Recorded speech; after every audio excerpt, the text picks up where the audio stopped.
Bom dia, queridos irmãos, bom dia, querida igreja, bom dia para você que nos encontrou aqui no canal, que está nos ouvindo pelo YouTube.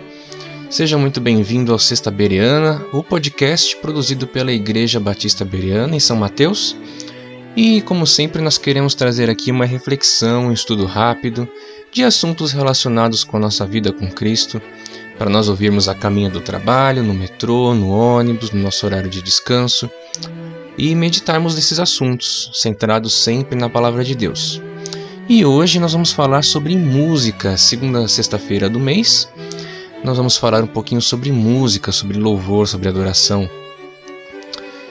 Nós vamos começar falando um pouquinho sobre a importância de nós trazermos aqui esses assuntos, relacionados à música, ao louvor. Nós precisamos entender o que nós estamos cantando, nós precisamos relacionar aquilo que nós estamos cantando às verdades bíblicas e precisamos louvar o nosso Deus com entendimento, com convicção, com profundidade e nos lembrarmos dessas verdades bíblicas enquanto nós estamos cantando, com nossos corações cheios de gratidão, cheios de fé, cheios de alegria. Hoje nós vamos trazer a análise do hino Castelo Forte, esse hino tão conhecido por nós, nós cantamos bastante lá na nossa igreja. É um hino já antigo, ele foi composto por Martinho Lutero, provavelmente entre 1521 e 1529, então ele tem aí praticamente 500 anos. Martinho Lutero escreveu a letra e a melodia dele, e nós temos diversas traduções para outras línguas e algumas pequenas diferenças entre algumas versões, principalmente para o inglês, para o português, mas em todas essas versões nós temos um tema central: Deus é o nosso refúgio e fortaleza. Vamos lá?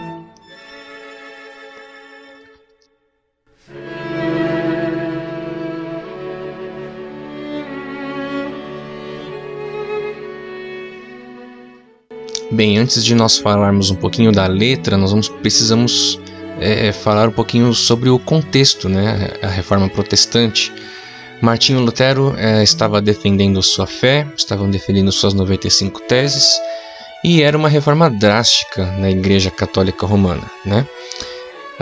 Ele estava sendo excomungado, estava sendo inquirido por diversas autoridades religiosas de grande poder, estava recebendo ameaças, pressão constante para se retratar com o papado naquela época, e com toda a Igreja Romana, com o Papa tentando negociar as teses a serem retratadas, negociar entre aspas. Ele estava até fazendo concessão de algumas teses, aceitava umas, queria que Martinho Lutero se retratasse por outras. Então a sua vida estava em meio a um turbilhão. E então, parafraseando o Salmo 46, ele escreveu esse hino durante esse período que nós citamos. Eu queria ler aqui o Salmo 46, que serviu como base para Martinho Lutero escrever as estrofes desse hino. O Salmo 46 diz assim: Deus é o nosso refúgio e fortaleza, socorro bem presente na angústia. Pelo que não temeremos, ainda que a terra se mude, e ainda que os montes se transportem para o meio dos mares, ainda que as águas rujam e se perturbem, ainda que os montes se abalem pela sua braveza. Há um rio cujas correntes alegram a cidade de Deus, o santuário das moradas do Altíssimo. Deus está no meio dela, não será abalada. Deus a ajudará ao romper da manhã. As nações se embraveceram, os reinos se moveram. Ele levantou a sua voz e a terra se derreteu. O Senhor dos exércitos está conosco. O Deus de Jacó é o nosso refúgio. Vinde, contemplai as obras do Senhor. Que desolações tem feito na terra. Ele faz cessar as guerras até ao fim da terra, quebra o arco e corta a lança, queima os carros no fogo. Aquietai-vos e sabei que eu sou Deus. Serei exaltado entre as nações. Serei exaltado sobre a terra. O Senhor dos exércitos está conosco. O Deus de Jacó é o nosso refúgio.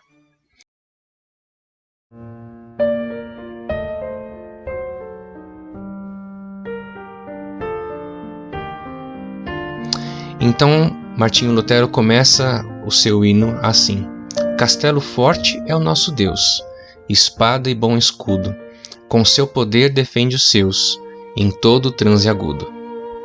Lutero, em meio à perseguição da Igreja Romana, se refugiou no castelo do príncipe Frederico III, que protegeu ele nos seus domínios, para que ele pudesse apresentar sua defesa aos seus inquisidores. Ele soube na prática a importância de se ter um castelo seguro, um bom escudo e uma boa espada.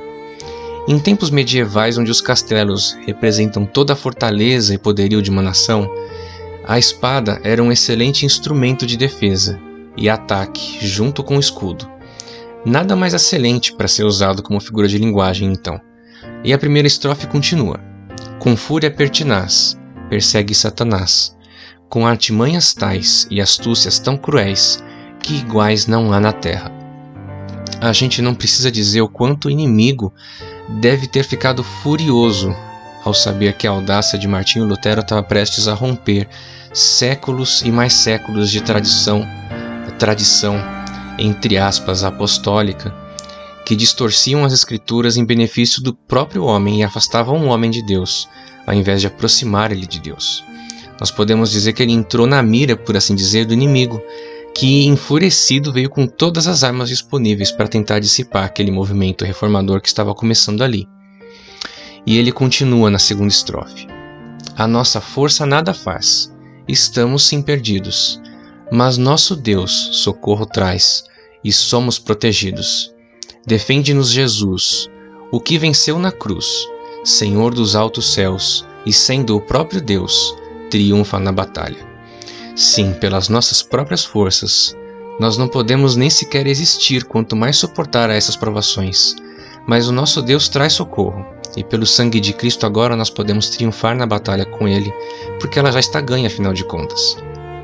Lutero ainda afirma a divindade de Jesus como sendo o próprio Deus. É Ele quem nos livra das mãos do inimigo, quando ele se levanta contra nós, como nessa situação que ele passava. Na terceira estrofe diz assim: Se nos quisessem devorar, demônios não contados, não nos podiam assustar, nem somos derrotados.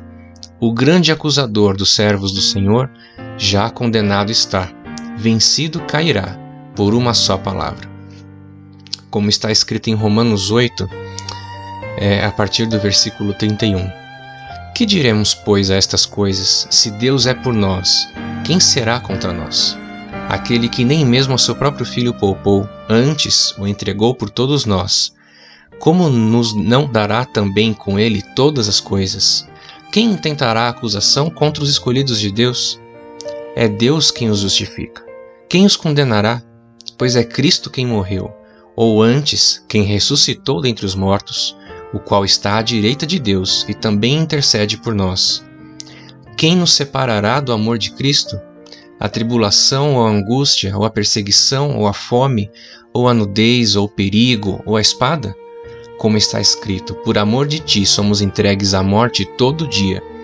Fomos reputados como ovelhas para o matadouro. Mas em todas estas coisas somos mais do que vencedores, por aquele que nos amou.